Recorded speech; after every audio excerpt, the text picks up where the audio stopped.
ആകാശവാണി നമസ്കാരം. പ്രത്യേക വാർത്താ ബുള്ളറ്റിൻ വായിക്കുന്നത് നരേന്ദ്രമോഹൻ. സംസ്ഥാനത്ത് ഇന്ന് 6293 പേർക്ക് കോവിഡ് സ്ഥിരീകരിച്ചു. 4749 പേർ രോഗമുക്തി നേടി. 29 മരണങ്ങളും ഇന്ന് സ്ഥിരീകരിച്ചു. കഴിഞ്ഞ 24 മണിക്കൂറിനിടെ 59,995 സാമ്പിളുകളാണ് പരിശോധിച്ചത്. ടെസ്റ്റ് പോസിറ്റിവിറ്റി നിരക്ക് 10.49% ഉയർന്നു. എറണാകുളത്ത് 826, കോഴിക്കോട് 777, മലപ്പുറത്ത് 657, തൃശൂരിൽ 656 രോഗബാധിതരാണ് ഇന്നുള്ളത്. കോട്ടയത്ത് 578, ആലപ്പുഴ, കൊല്ലം ജില്ലകളിൽ 400-ന് മുകളിലും പാലക്കാട്, പത്തനംതിട്ട, തിരുവനന്തപുരം ജില്ലകളിൽ 300-ന് മുകളിലും രോഗബാധിതരുണ്ട്. 60,396 പേരാണ് സംസ്ഥാനത്ത് ചികിത്സയിലുള്ളത്. 6,36,000-ത്തിലധികം പേർ ഇതിനകം രോഗമുക്തി നേടി. 2,786 പേരാണ് സംസ്ഥാനത്ത് ഇതുവരെ കോവിഡ് ബാധിച്ച് മരിച്ചത്. സംസ്ഥാനത്ത് കോവിഡിന്റെ പുതിയ ഘട്ടം ആരംഭിച്ചതായും വരുന്ന 2 ആഴ്ച നിർണായകമാണെന്നും ആരോഗ്യമന്ത്രി കെ ശൈലജ. അത്യാവശ്യമെങ്കിൽ മാത്രമേ ആളുകൾ വീടിന് പുറത്ത് ഇറങ്ങാവൂ എന്നും മന്ത്രി നിർദ്ദേശിച്ചു. ഇനി വരുന്ന 2 ആഴ്ച കാലം നാം ഏറെ കരുതിയിരിക്കേണ്ടതാണ്. മാസ്ക് കൃത്യമായിട്ട് ധരിച്ചുകൊണ്ട് മാത്രമേ ആൾക്കൂട്ടത്തിൽ ഇറങ്ങാവൂ. കൈകൾ ഇടയ്ക്കിടെ സാനിറ്റൈസർ ഉപയോഗിച്ച് വൃത്തിയാക്കണം. 2 മീറ്റർ അകലം പാലിച്ച് മാത്രമേ സംസാരിക്കാവൂ. ഇനിയുള്ള ഓരോ ദിവസവും കൂട്ടായ്മകൾ ഒഴിവാക്കാൻ ശ്രദ്ധിക്കണം. കാരണം തെരഞ്ഞെടുപ്പിന്റെ സമയത്ത് ആരിൽ നിന്ന് ആർക്കെങ്കിലും പകർന്നിട്ടുണ്ടെങ്കിൽ അത് വീണ്ടും ആളുകളിലേക്ക് പകരാനിടയാകും. അതുകൊണ്ട് വളരെ അത്യാവശ്യത്തിന് മാത്രമേ പുറത്തിറങ്ങാവൂ. ഗവൺമെന്റ് നിയന്ത്രണങ്ങളെല്ലാം എടുത്തു കളഞ്ഞിട്ടുണ്ട് എങ്കിലും സ്വയം ഒരു നിയന്ത്രണം പാലിക്കുക എന്നുള്ളത് ഓരോ വ്യക്തിയും അനുസരിക്കേണ്ടുന്ന കാര്യമാണ്. ഒരു വാക്സിൻ പൂർണ്ണമായിട്ടും വരുന്നതുവരെ നമ്മൾ ക്ഷമിച്ചേ മതിയാവുകയുള്ളൂ. സംശയം തോന്നുന്ന എല്ലാവരും ടെസ്റ്റിന് വിധേയമാകണമെന്നുള്ളതും ഏറ്റവും പ്രധാനപ്പെട്ടതാണ്. പരിശോധിക്കാതിരിക്കരുത്. പരിശോധിക്കാനുള്ള സംവിധാനങ്ങൾ നാടിന്റെ എല്ലാ ഭാഗത്തുമുണ്ട്. കോവിഡ് നിയന്ത്രണങ്ങൾ ലംഘിച്ചതിന് സംസ്ഥാനത്തൊട്ടാകെ ഇന്ന് 555 പേർക്കെതിരെ കേസെടുത്തു. ഇന്ന് അറസ്റ്റിലായത് 260 പേരാണ്. 13 വാഹനങ്ങളും പിടിച്ചെടുത്തു. മാസ്ക് ധരിക്കാത്ത 1832 സംഭവങ്ങളാണ് സംസ്ഥാനത്ത് ഇന്ന് റിപ്പോർട്ട് ചെയ്തത്. കോവിഡ് സാഹചര്യത്തിൽ നിർത്തിവച്ച കെഎസ്ആർടിസി സർവീസുകൾ ജനുവരി പകുതിയോടെ സാധാരണ നിലയിലെത്തുമെന്ന് ഗതാഗത മന്ത്രി കെ ശശീന്ദ്രൻ. ഘട്ടം ഘട്ടമായി സർവീസ് പൂർവ്വസ്ഥിതിയിലെത്തിക്കാനാണ് ശ്രമിക്കുന്നതെന്നും അദ്ദേഹം ആകാശവാണി വാർത്തകളോട് പറഞ്ഞു. ജനുവരി 1 പരമാവധി സർവീസുകൾ നടത്തണമെന്നാണ് ഇപ്പോൾ തീരുമാനിച്ചിട്ടുള്ളത്. ക്രിസ്മസ് അവധിയുമായി ബന്ധപ്പെട്ട് ബാംഗ്ലൂർ, മൈസൂർ, തമിഴ്നാട് തുടങ്ങിയ പ്രദേശങ്ങളിലേക്ക് സ്പെഷ്യൽ സർവീസുകൾ നടത്താനും KSRTC സ്വീകരിച്ചിട്ടുണ്ട്. പൂർണ്ണ തോതിൽ അത് ജനങ്ങൾക്ക് പ്രയോജനമാകണമെങ്കിൽ ജനുവരി പകുതിയോടുകൂടി മാത്രമേ അതൊക്കെ എത്തിച്ചേരുകയുള്ളൂ. ഒറ്റയടിക്ക് ചെയ്യാൻ സാധിക്കാത്തത് കഴിഞ്ഞ 5-8 മാസമായി വാഹനങ്ങൾ ഓടിക്കാതെ കിടക്കുകയാണ്. അങ്ങനെ വെച്ചാൽ ബാറ്ററിയും അതുപോലെ ടയറും കേടുവരും. അപ്പോൾ ഓരോ ദിവസവും എത്ര ബസ്സുകൾ വീതമാണ് ശരിയായി കിട്ടുക, ആ ബസ്സുകൾ ഓടിക്കുക എന്നൊരു സിസ്റ്റമാണ് ഇപ്പോൾ എടുത്തിട്ടുള്ളത്. ഇന്ന് 2800-ലധികം സർവീസുകൾ നടത്തിയിട്ടുണ്ട്. ഗോവയിൽ നടക്കുന്ന 51ാമത് രാജ്യാന്തര ചലച്ചിത്രമേളയിലെ ഇന്ത്യൻ പനോരമ വിഭാഗത്തിലേക്ക് തിരഞ്ഞെടുക്കപ്പെട്ട ചിത്രങ്ങളുടെ പട്ടിക കേന്ദ്രമന്ത്രി പ്രകാശ് ജാവ്ദേക്കർ പുറത്തുവിട്ടു. ഫീച്ചർ വിഭാഗത്തിൽ 23 ചിത്രങ്ങളും നോൺ ഫീച്ചർ വിഭാഗത്തിൽ 20 ചിത്രങ്ങളുമാണ് ഉള്ളത്. മലയാളത്തിൽ നിന്നും സേഫ്, ട്രാൻസ്, കെട്ടിയോളാണ് എന്റെ മാലാഖ, താഹിറ എന്നിവ ഫീച്ചർ വിഭാഗത്തിൽ ഇടം നേടി. കപ്പേള മുഖ്യധാരാ വിഭാഗത്തിലും ഒരു പാതിരാ സ്വപ്നം പോലെ നോൺ ഫീച്ചർ വിഭാഗത്തിലും ഇടം പിടിച്ചിട്ടുണ്ട്. കോഴിക്കോട് കോർപ്പറേഷൻ മേയർ സ്ഥാനത്തേക്ക് ഡോക്ടർ ബീന ഫിലിപ്പിനെയും ഡെപ്യൂട്ടി മേയർ സ്ഥാനത്തേക്ക് CP മുസഫർ അഹമ്മദിനെയും ജില്ലാ പഞ്ചായത്ത് പ്രസിഡന്റ് സ്ഥാനത്തേക്ക് കാനത്തിൽ ജമീലിയെയും നിർദ്ദേശിക്കാൻ CPM കോഴിക്കോട് ജില്ലാ കമ്മിറ്റി തീരുമാനിച്ചു. ഈ മാസം 28-നാണ് മേയർ, പ്രസിഡന്റ് സ്ഥാനങ്ങളിലേക്കുള്ള തിരഞ്ഞെടുപ്പ് നടക്കുക. തദ്ദേശ തെരഞ്ഞെടുപ്പിൽ UDFന് പാളിച്ചകൾ ഉണ്ടായെന്ന് തുറന്നു സമ്മതിക്കുന്നതായി പ്രതിപക്ഷ നേതാവ് രമേശ് ചെന്നിത്തല.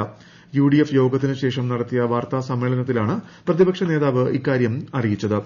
മുല്ലപ്പള്ളി രാമചന്ദ്രൻ, ഉമ്മൻചാണ്ടി, PK കുഞ്ഞാലിക്കുട്ടി തുടങ്ങിയ നേതാക്കളും വാർത്താ സമ്മേളനത്തിൽ പങ്കെടുത്തു. നിയമസഭാ തെരഞ്ഞെടുപ്പിൽ കരുത്തുറ്റ വിജയം നേടുമെന്നും അഴിമതിരഹിത ഭരണമാണ് ജനം ആഗ്രഹിക്കുന്നതെന്നും ശ്രീ രമേശ് ചെന്നിത്തല കൂട്ടിച്ചേർത്തു. കോൺഗ്രസിനെ ആര് നയിക്കണമെന്ന കാര്യം മറ്റൊരു കക്ഷിയായ മുസ്ലിം ലീഗ് തീരുമാനിക്കുന്നത് രാഷ്ട്രീയത്തെ സംബന്ധിച്ചിടത്തോളം വിചിത്രമാണെന്ന് മുഖ്യമന്ത്രി പിണറായി വിജയൻ. UDFന്റെ നേതൃത്വം ലീഗ് ഏറ്റെടുക്കുന്നതായി സംശയമുയരുന്നതായും മുഖ്യമന്ത്രി ഫേസ്ബുക്കിൽ കുറിച്ചു. എന്നാൽ ഇത്തരം കാര്യങ്ങളിൽ ലീഗ് അഭിപ്രായം പറഞ്ഞിട്ടില്ലെന്നും മുഖ്യമന്ത്രിയുടെ ഫേസ്ബുക്ക് പോസ്റ്റ് നിലവാരം കുറഞ്ഞതാണെന്നും മുസ്ലിം ലീഗ് ദേശീയ ജനറൽ സെക്രട്ടറി PK കുഞ്ഞാലിക്കുട്ടി പ്രതികരിച്ചു.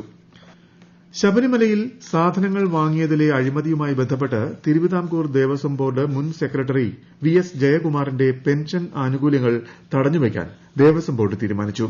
V S Jayakumar Sabarimala executive ഓഫീസറായിരിക്കെ 1.87 കോടി രൂപയുടെ ക്രമക്കേട് നടത്തിയതായ കണ്ടെത്തലിനെ തുടർന്നാണ് നടപടി. തിരുവനന്തപുരം അരുവിക്കര ജലശുദ്ധീകരണശാലയിൽ നിന്നുള്ള ശുദ്ധജല പമ്പിംഗ് വൈകുന്നേരം 6 മണിയോടെ പുനരാരംഭിച്ചു. ജലവിതരണ പൈപ്പുമായി ബന്ധപ്പെട്ട നിർമ്മാണ പ്രവൃത്തികൾ പൂർത്തിയായതിനെ തുടർന്നാണ് പമ്പിംഗ് പുനരാരംഭിച്ചത്. നഗരത്തിലെ വിവിധ സ്ഥലങ്ങളിൽ നാളെ ഉച്ചയോടെ ജലവിതരണം സാധാരണ നിലയിലെത്തും. താഴ്ന്ന പ്രദേശങ്ങളിൽ ഇന്ന് രാത്രിയോടെ ജലമെത്തും. ഖേലോ ഇന്ത്യ പദ്ധതിയുടെ ഭാഗമായി കണ്ണൂരിൽ അനുവദിച്ച സിന്തറ്റിക് ട്രാക്ക് നിർമ്മാണത്തിനുള്ള നടപടികൾ ആരംഭിച്ചു. വിശദവിവരങ്ങളുമായി ആകാശവാണി കണ്ണൂർ പ്രതിനിധി കെ ഒ ശശിധരൻ. പരിയാരത്തെ കണ്ണൂർ ഗവൺമെന്റ് മെഡിക്കൽ കോളേജിന്റെ സ്ഥലത്താണ് സിന്തറ്റിക് ട്രാക്ക് നിർമ്മിക്കുക. അന്താരാഷ്ട്ര നിലവാരത്തിലുള്ള 8 ലൈൻ സിന്തറ്റിക് ട്രാക്കും ജമ്പിംഗ് പിറ്റ്, ഡ്രെയിനേജോടുകൂടിയ ഫുട്ബോൾ ഫീൽഡ്, ട്രാക്കിന്റെ സുരക്ഷയ്ക്കായി കമ്പിവേലി എന്നിവയും കാണികൾക്കുള്ള പവലിയൻ, കായിക താരങ്ങൾക്കുള്ള മുറികൾ എന്നിവയും നിർമ്മിക്കും. 7 കോടി രൂപയാണ് ഇതിനായി അനുവദിച്ചിരിക്കുന്നത്. ഇതുമായി ബന്ധപ്പെട്ട് നിർമ്മാണ ഏജൻസിയായ സംസ്ഥാന കായിക യുവജനകാര്യ വകുപ്പും ഗവൺമെന്റ് മെഡിക്കൽ കോളേജ് അധികൃതരും തമ്മിൽ ധാരണാപത്രത്തിൽ ഒപ്പിട്ടു. ടി വി രാജേഷ് എംഎൽഎയുടെ സാന്നിധ്യത്തിലാണ് ധാരണാപത്രത്തിൽ ഒപ്പിട്ടത്. ടെൻഡർ നടപടികൾ പൂർത്തിയാക്കി ജനുവരി അവസാനത്തോടെ നിർമ്മാണം ആരംഭിക്കാനാണ് പദ്ധതി. നിർമ്മാണം പൂർത്തിയാവുന്നതോടെ ജില്ലയിലെ സിന്തറ്റിക് ട്രാക്കുകളുടെ എണ്ണം 4 ആവും. മാർച്ച് 17 ആരംഭിക്കുന്ന എസ്എസ്എൽസി പരീക്ഷ ഉച്ചയ്ക്ക് ശേഷവും 2ാം വർഷ ഹയർ സെക്കൻഡറി വിഎച്ച്എസ്ഇ പരീക്ഷകൾ രാവിലെയും നടത്താൻ തീരുമാനം. പരീക്ഷയുടെ ആരംഭത്തിലുള്ള കൂൾ ഓഫ് ടൈം 15 മിനിറ്റിൽ നിന്നും വർദ്ധിപ്പിക്കുന്ന കാര്യം പരിഗണിക്കും. പരീക്ഷയിൽ ഊന്നൽ നൽകേണ്ട പാഠഭാഗങ്ങളുടെ കാര്യത്തിൽ തീരുമാനമെടുക്കാൻ പൊതുവിദ്യാഭ്യാസ ഡയറക്ടറെയും എസ്സിഇആർടി ഡയറക്ടറെയും ചുമതലപ്പെടുത്തിയിട്ടുണ്ട്. വിദ്യാർത്ഥികൾക്ക് നിശ്ചിത പാഠഭാഗങ്ങൾ മാത്രം പഠിച്ച് പരീക്ഷ എഴുതാനാകുന്ന രീതിയിലായിരിക്കും ക്രമീകരണം കൊണ്ടുവരിക. പ്രയാസമുള്ള ചോദ്യങ്ങൾ ഒഴിവാക്കുന്നതിനുള്ള ക്രമീകരണവും ഏർപ്പെടുത്തും. ഈ വർഷം നടന്ന വിഎച്ച്എസ്ഇ പരീക്ഷയിൽ വിജയിച്ച വിദ്യാർത്ഥികളുടെ മാർക്ക് ലിസ്റ്റ് ഡിജി ലോക്കറിൽ ലഭ്യമാക്കിയതായി പൊതുവിദ്യാഭ്യാസ വകുപ്പ്. ഇവ ആധികാരിക രേഖയായി ഉപയോഗിക്കാവുന്നതാണ്. കോഴിക്കോട് ജില്ലയിൽ ഷിഗല്ല രോഗം റിപ്പോർട്ട് ചെയ്ത സാഹചര്യത്തിൽ മുൻകരുതൽ നടപടികൾ സ്വീകരിക്കണമെന്ന് ജില്ലാ മെഡിക്കൽ ഓഫീസർ. രോഗബാധ റിപ്പോർട്ട് ചെയ്ത 18ാം ഡിവിഷനിലെ മുണ്ടിക്കൽ താഴത്ത് കോർപ്പറേഷൻ ആരോഗ്യ വിഭാഗം നടത്തിയ പ്രത്യേക മെഡിക്കൽ ക്യാമ്പിൽ പരിശോധനയ്ക്ക് വിധേയരായ 129 പേരിൽ 31 പേർക്ക് ലക്ഷണങ്ങൾ കണ്ടെത്തി. 6 ഇടങ്ങളിൽ നിന്നും ഭക്ഷ്യ സാമ്പിളുകൾ പരിശോധനയ്ക്കായി ശേഖരിച്ചിട്ടുണ്ട്. വയറിളക്കം, പനി, വയറുവേദന, ഛർദി, ക്ഷീണം തുടങ്ങിയവയാണ് ഷിഗല്ലയുടെ പ്രധാന ലക്ഷണങ്ങൾ. കുടലിനെയാണ് രോഗം ബാധിക്കുന്നത്. കൊച്ചിയിലെ ഷോപ്പിംഗ് മാളിൽ വച്ച് യുവനടിയെ അപമാനിക്കാൻ ശ്രമിച്ച കേസിലെ 2 പ്രതികളുടെയും സിസിടിവി ദൃശ്യങ്ങൾ പോലീസ് പുറത്തുവിട്ടു. 25-ൽ താഴെ വയസ്സ് തോന്നിക്കുന്ന പ്രതികൾ മാസ്ക് ധരിച്ചിരിക്കുന്നതിനാൽ മുഖം പൂർണ്ണമായും വ്യക്തമല്ല. പ്രതികൾ മെട്രോ റെയിൽ വഴിയാണ് മാളിലെത്തിയത്. പ്രതികൾ മാളിൽ കടന്നത് തെറ്റായ വിവരങ്ങൾ നൽകിയാണെന്നും അന്വേഷണത്തിൽ വ്യക്തമായി. നടി പ്രതികളെ തിരിച്ചറിഞ്ഞതോടെയാണ് പോലീസ് ദൃശ്യങ്ങൾ പുറത്തുവിട്ടത്. വേലന്താവളം മോട്ടോർ വാഹന ചെക്ക് പോസ്റ്റിൽ നടന്ന വിജിലൻസ് റെയ്ഡിൽ 1/2 ലക്ഷം രൂപ പിടികൂടി. ഡ്യൂട്ടിയിലുണ്ടായിരുന്ന അസിസ്റ്റന്റ് മോട്ടോർ വെഹിക്കിൾ ഇൻസ്പെക്ടറിൽ നിന്നാണ് 51,150 രൂപ പിടികൂടിയത്. ചെക്ക് പോസ്റ്റിലെ വരുമാനം 30,000 രൂപ മാത്രമായിരുന്നു. ഇന്ത്യ ഓസ്ട്രേലിയ ടെസ്റ്റ് പരമ്പരയിലെ ആദ്യ ടെസ്റ്റിൽ ഓസ്ട്രേലിയയ്ക്ക് ജയം. അഡ്ലെയ്ഡിൽ നടന്ന പോരാട്ടത്തിൽ 90 റൺസ് എന്ന വിജയലക്ഷ്യം ഓസ്ട്രേലിയ 2 വിക്കറ്റ് നഷ്ടത്തിൽ നേടിയെടുത്തു. ബാറ്റിംഗ് തകർച്ചയോടെ 1ാം ഇന്നിംഗ്സ് തുടങ്ങിയ ഇന്ത്യ 244 റൺസ് നേടിയിരുന്നു. മറുപടി ബാറ്റിംഗിനിറങ്ങിയ ഓസ്ട്രേലിയ 191 റൺസിന് പുറത്തായി. 53 റൺസിന്റെ ലീഡ് സ്വന്തമാക്കിയ ഇന്ത്യയ്ക്ക് 2ാം ഇന്നിംഗ്സിൽ 36 റൺസ് നേടുവാനേ സാധിച്ചിരുന്നുള്ളൂ. ചരിത്രത്തിലെ തന്നെ ഇന്ത്യയുടെ ഏറ്റവും കുറഞ്ഞ സ്കോറാണ് ഇത്. ഇതോടെ 4 മത്സരങ്ങളുള്ള പരമ്പരയിൽ ഓസീസ് 1-0 മുന്നിട്ട് നിൽക്കുകയാണ്. 2ാമത്തെ ടെസ്റ്റ് ഈ മാസം 26-ന് മെൽബണിൽ നടക്കും. ഐഎസ്എല്ലിൽ ഗോവ ചെന്നൈയിൻ പോരാട്ടം തുടരുന്നു. ആദ്യ പകുതി പിന്നിട്ടപ്പോൾ ഇരു ടീമുകളും ഓരോ ഗോൾ നേടി സമനിലയിലെത്തി. 5ാം മിനിറ്റിൽ നായകൻ ക്രിവെല്ലാരോയാണ് ചെന്നൈയിനു വേണ്ടി ആദ്യം ഗോൾ നേടിയത്. എന്നാൽ 8ാം മിനിറ്റിൽ ഗോവ ചെന്നൈയിന്റെ വല ചലിപ്പിച്ചു. സൂപ്പർ താരം ഓർട്ടിസാണ് ഗോവയ്ക്കു വേണ്ടി ഗോൾ സ്വന്തമാക്കിയത്. ഇപ്പോൾ മത്സരം 80 മിനിറ്റ് പിന്നിട്ടപ്പോൾ ഗോവ 1 ഗോളും ചെന്നൈയിൻ 2 ഗോളുകളും നേടിയിട്ടുണ്ട്. പ്രത്യേക വാർത്താ ബുള്ളറ്റിൻ കഴിഞ്ഞു.